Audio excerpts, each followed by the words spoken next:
Hello students, I hope you like my videos. If you want to buy my complete video lectures of economics and business studies, then you can buy it from www.bansalitap.com.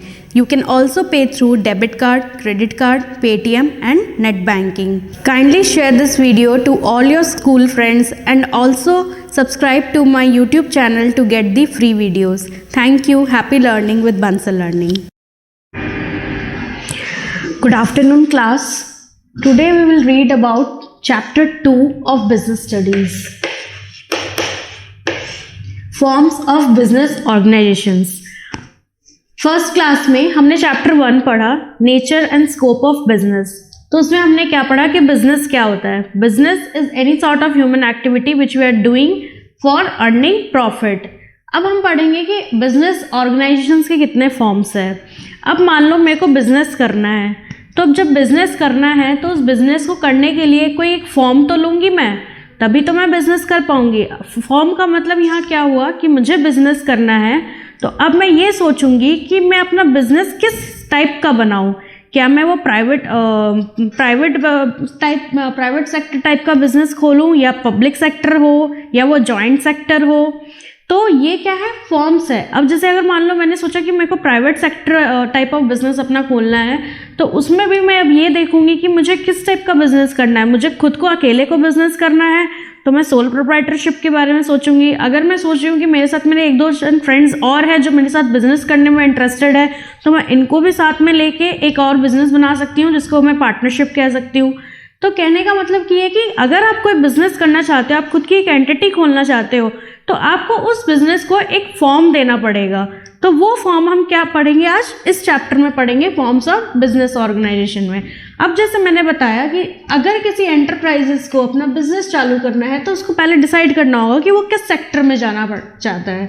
तो हमारे पास क्या 3 sectors होंगे, 3 sectors of business enterprise.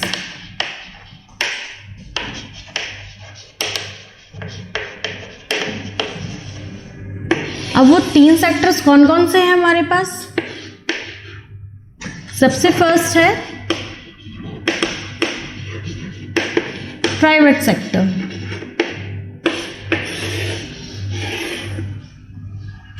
Second हम लेते हैं public sector.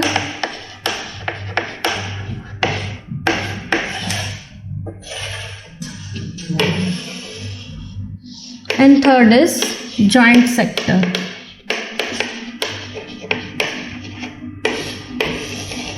आप कभी newspaper में पढ़ते होंगे या कभी इकोनॉमिक टाइम्स बोल के एक न्यूज़पेपर आता है जिसमें हर कंपनीज की डिटेल, आपकी इकोनॉमिक की डिटेल सब उसमें आती है. तो उसमें आप सेक्टर वाइज कंपैरिजन पढ़ते हो. हम जैसे कि कल स्टैट्स की क्लास में पढ़ रहे थे कि statistics helps in intersectoral comparison. तो वो इंटरसेक्टोरल क्या है कि जो सेक्टर्स के बीच में कंपैरिजन होता है. तो आप जब न्यूज़पेपर पढ़ते होंगे तो आप देखते होंगे कि एक कंपैरिजन बना हुआ है प्राइवेट सेक्टर, पब्लिक सेक्टर और जॉइंट सेक्टर्स के बीच में.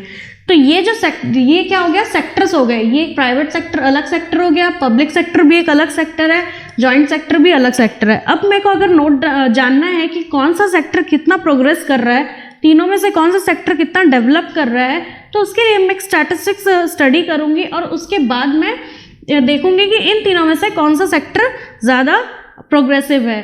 तो वो क्या किया मैंने, सेक्टोरल कंपैरिजन किया with the help of statistics. ये कि हमने कल के क्लास में स्टैट्स की क्लास में पढ़ा था. तो अब हम देखेंगे प्राइवेट सेक्टर क्या होता है.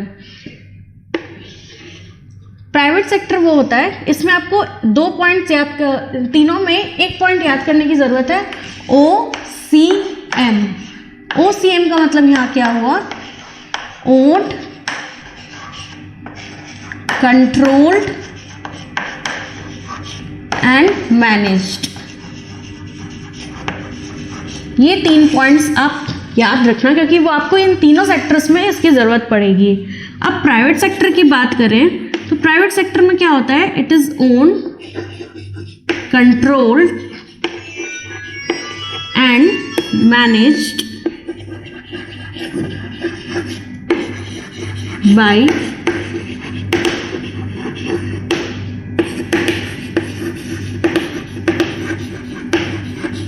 Private individuals. अब प्राइवेट सेक्टर में क्या होता है, एक ऐसा बिजनेस एंटिटी कंसेप्ट जहाँ पे उसका ओनरशिप, आपका बिजनेस है, आपके बिजनेस का ओनरशिप आपके पास है, आप अपने बिजनेस को कंट्रोल कैसे कर रहे हो ये सिर्फ आप देखोगे, मैनेज कैसे कर रहे हो ये भी सिर्फ आप देखोगे, कोई और इसमें इंटरफेयर नहीं कर सकता। तो प्राइवेट सेक्टर ऐसी सेक्टर्स है, प्राइवेट सेक्टर्स में वो कंपनियां आती हैं जो कि खुद में अपने आप में एक किसी बंदे की ओनरशिप के हाथ में है, कोई एक बंदा उसको कंट्रोल कर रहा है, कोई एक बंदा उसको मैनेज कर रहा है। यहाँ पे कोई भी गवर्नमेंट का या किसी आउटसाइडर का इंटरफेरेंस इनमें नहीं होता है। अब मैं बात करूँ कि प्राइवेट सेक्टर्स में अगर एग्जाम्पल की मैं बात करूँ तो इसमें हम क्या बोल सकते हैं, प्राइवेट सेक्टर में रिलायंस लिमिटेड कंपनी का नाम सुना होगा। तो रिलायंस लिमिटेड किसकी है, मुकेश अंबानी की।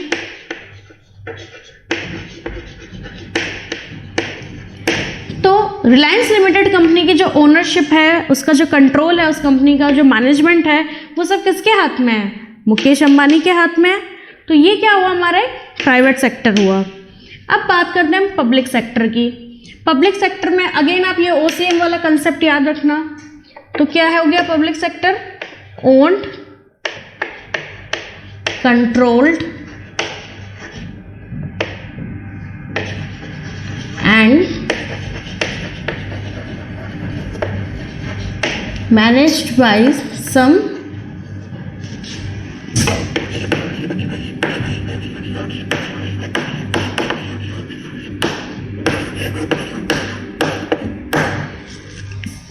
अब पब्लिक सेक्टर की बात करें, public sector it is owned, controlled and managed by some central और स्टेट गवर्नमेंट। अब जो पब्लिक सेक्टर एंटरप्राइजेज होते हैं इनमें प्राइवेट इंडिविजुअल्स का कुछ नहीं होता, इनका कोई यहाँ पे कंट्रीब्यूशन नहीं होता। यहाँ पे जो भी चीज़ें होंगी वो या तो स्टेट गवर्नमेंट डिसाइड करेगी या फिर सेंट्रल गवर्नमेंट डिसाइड करेगी।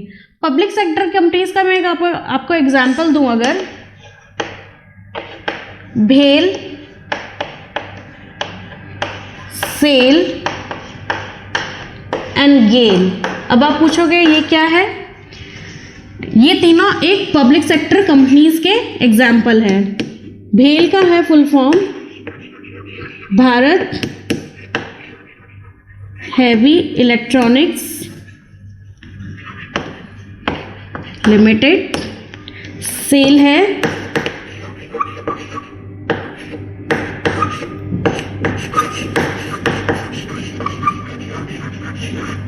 Steel Authority of India limited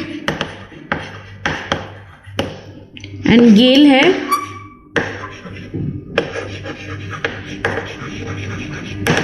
gas Authority of India Limited. अब ये जो तीन कंपनी है इसमें क्या है, ये किसी प्राइवेट इंडिविजुअल्स के हाथ में नहीं है, ये कोई प्राइवेट एंटरप्रेन्योर इसको रन नहीं कर रहा है। इन तीन कंपनीज को, इनको कौन रन कर रहा है, या तो स्टेट गवर्नमेंट या फिर सेंट्रल गवर्नमेंट। इनकी जो ओनरशिप है, इनका जो मैनेजमेंट है, वो सब कुछ कौन देखता है, गवर्नमेंट देखती है, गवर्नमेंट डिसाइड करती है। अब बात करते हैं हम इन दोनों के मोटिव की। जब हम बात करते हैं प्राइवेट सेक्टर के मोटिव की, अगर मैं एज ए सिंगल इंडिविजुअल खुद का बिजनेस खोलना चाहती हूँ तो मेरा मोटिव क्या होगा, मेरे को तो सिर्फ प्रॉफिट कमाना है। तो मेरा मोटिव यहाँ पे प्राइवेट सेक्टर का क्या हुआ, अर्निंग प्रॉफिट। अब बात करते हैं पब्लिक सेक्टर की। पब्लिक सेक्टर में मोटिव क्या होगा, जब कोई गवर्नमेंट के हाथ में कोई अंडरटेकिंग आ जाती है तो गवर्नमेंट क्या चाहती है, गवर्नमेंट का इतना मकसद तो नहीं होता कि उनको प्रॉफिट कमाना है, गवर्नमेंट का ये मकसद होता है सोशल वेलफेयर या फिर सर्विस।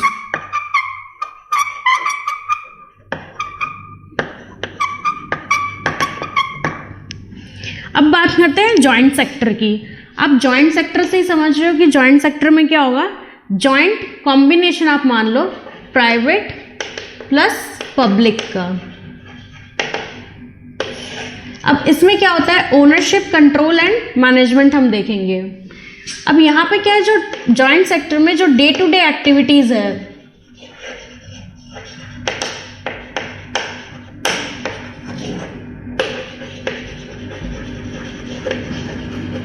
जॉइंट सेक्टर में डे टू डे एक्टिविटीज कौन देखता है, प्राइवेट इंडिविजुअल्स या फिर जो प्राइवेट एंटरप्रेन्योर्स है वो देखते हैं। अब बात करते हैं हम, गवर्नमेंट फिर क्या करता है, गवर्नमेंट कंट्रोल करता है, जब हमने बोला कि जॉइंट सेक्टर जो है प्राइवेट प्लस पब्लिक का कॉम्बिनेशन है, तो फिर हमको ये तो पता होना चाहिए ना कि किस प्राइवेट क्या काम कर रहा है और गवर्नमेंट क्या काम कर रही है। तो प्राइवेट सेक्टर वाले लोग क्या करते हैं, जो प्राइवेट इंडिविजुअल्स जो होते हैं वो डे टू डे एक्टिविटीज़ देखते हैं। जो भी बिजनेस का रोज का जो काम है वो किसके हाथ में होता है, प्राइवेट इंडिविजुअल्स के हाथ में होता है। अब गवर्नमेंट क्या करती है, government will exercise it's control on joint sector enterprises. क्या होता है, वो कंट्रोल कैसे एक्सरसाइज करती है कि गवर्नमेंट के कुछ बंदे होते हैं जो कि कंपनी के बोर्ड ऑफ डायरेक्टर्स में शामिल होते हैं। गवर्नमेंट्स के थ्रू रिप्रेजेंटेटिव अपॉइंट्स होते हैं, वो रिप्रेजेंटेटिव्स इन कंपनी के बोर्ड ऑफ डायरेक्टर्स में या मैनेजिंग डायरेक्टर्स के तौर पे शामिल होते हैं। वो क्या करते हैं, पूरी कंपनी का एक ओवरऑल स्ट्रक्चर मेंटेन करके रखते हैं, ओवरऑल फ्रेम एंड पॉलिसीज बना के देते हैं, और फिर उसको एग्जीक्यूट कौन करते हैं, प्राइवेट इंडिविजुअल्स करते हैं। तो ये हो गया हमारा जॉइंट सेक्टर। अब जॉइंट सेक्टर के एग्जाम्पल में आपको दे सकती हूँ, जो मारुति उद्योग कंपनी है,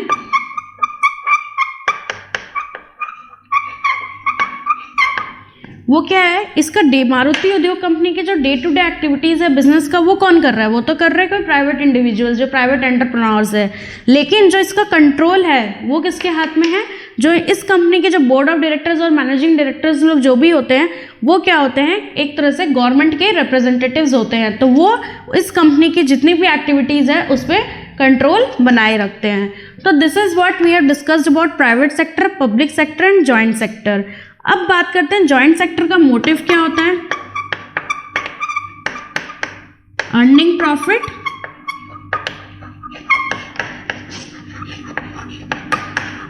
as well as service motive.